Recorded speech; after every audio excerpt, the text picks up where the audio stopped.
All right, class, welcome to our video on outlining.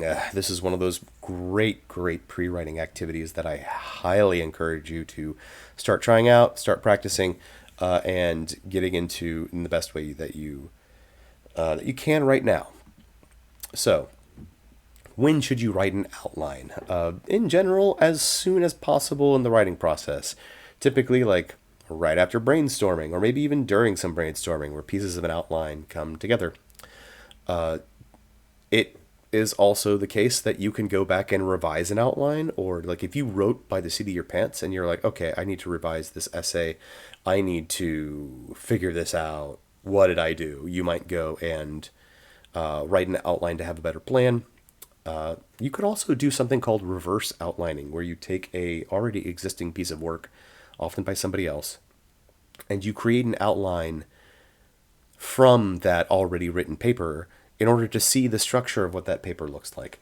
Usually, though, you're doing outlining as a pre-writing activity. I highly encourage you to do so, even for these assignments where you maybe feel like you don't need to, because you're trying to build good writing habits for those longer projects in the future.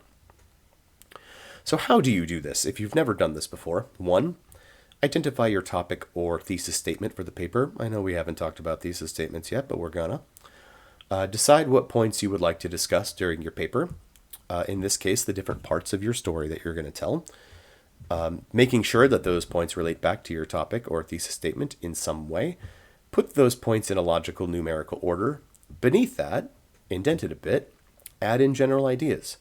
Beneath those, indented a bit, write in some specific details that give those general ideas more specificity. Possibly writing in transitions between paragraphs on this as well. And then that's basically it. So your outline is going to be a rough idea of how your paper is going to develop. It doesn't necessarily have to be very formal or exact. I will say longer projects, the more specific you want your outlines, because that'll just make longer projects easier to manage. And by longer project, I mean like a 20 or 30 page paper or something like that. At this level, if all you've got is one bullet point per paragraph to let you remind yourself what every paragraph's going to be about, that's fine too. The outline, if it helps you, then it's doing its job. If it's giving you what you need to be a specific a better writer with specific levels of detail and all that, then it's doing its job. It's not going to be for a grade. This is just going to be for you to be able to manage your projects. And it's going to get to the point later on, like senior level year or in grad school, where it becomes a necessary part of the writing process if you want to be able to manage longer projects. So what this might look like is something like this. Now, often way up at the top, it'll just be like, here's my topic sentence, or here's my thesis statement. And under that, it's like main idea 1, main idea 2, main idea 3. And then under that, okay, let me put in my supporting ideas. Or let me put in, under one of my supporting ideas, I'll go into details. Under one of those details, I'll go into a lot more detail. Now, for you guys, chances are you're not getting down this far. For the most part, it'll be like topic of the paragraph, some general ideas, and each one of those general ideas is going to have some extra level of detail. We'll see this in the perfect paragraph video that you should watch for the paragraph video after this one. And you just do that for all of your paragraphs. And that's what an outline looks like. By spending all this time here in an outline, you give yourself a really good plan to where you don't have to stop once you're actually writing to figure out what it is you were going to write about. And I just checked, and unfortunately, I do not have an example outline for Unit 1, although we will be going over Unit 1 structure momentarily. So yeah, that's basically it. This is there for you to give it a shot. Just put some bullet points or some Roman numerals down on paper and try and organize your ideas before you actually start trying to write your essay proper. I promise you there will be an effect. It will make it easier in some way. Now, if you're not used to doing this kind of stuff, maybe stick to just the main idea of every paragraph. and then try and get some of the general details in there. Or if you're able to go down to basically the sentence level, go ahead and do that too. One of the things that it's not just finding out what works for you, but it's practicing these things that maybe you're not well practiced in to begin with. So if you can't get everything down, that's fine. It's perfectly fine.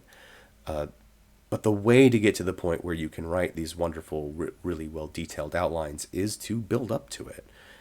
Like with anything else, if you're going to be a good writer, you got to practice a lot. And all of you can be good writers, and it just involves practicing a lot.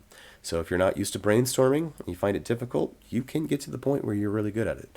And if you are struggling with outlining because it's not something you're used to, just keep working on it. Every new paper, give it a new outline. These things develop over time. You will notice if you outline for every paper you write, like if this is the first paper you ever outlined for, put it save that. Save that outline and then come back to it your senior year when you've outlined dozens and dozens of different papers. You will see a substantial difference in progress. The problem with college, something that was an issue for me, was sometimes that development is so slow you don't think it's actually happening. And this is one of those things where it's like, it's going to be over the course of years. It's going to be over the course of many different classes, many different topics. It's just going to be this painfully slow experience where at the end of it, you won't feel different, but in fact, you will be different. So go ahead and practice it now. Just give it a good shot and, save this outline. Come back to it in 4 years and see how it worked out, assuming the world hasn't burned down or something like that. If you have any questions, feel free to ask me. If you want me to give you feedback on an outline, send it to me if it's digital. Send me a picture of it if it's not, and I can give you some additional pointers. Now that'll be things that are useful to me, which maybe aren't going to be useful to you. I don't know. Everyone does this stuff a little differently. So go ahead and explore it, figure out what works for you, and I promise you, having these plans before actually going into the writing of an essay will be incredibly valuable. I think we'll get a good view of that in the paragraph video after this one. And so that's going to be it for now, and I will see you in the next video.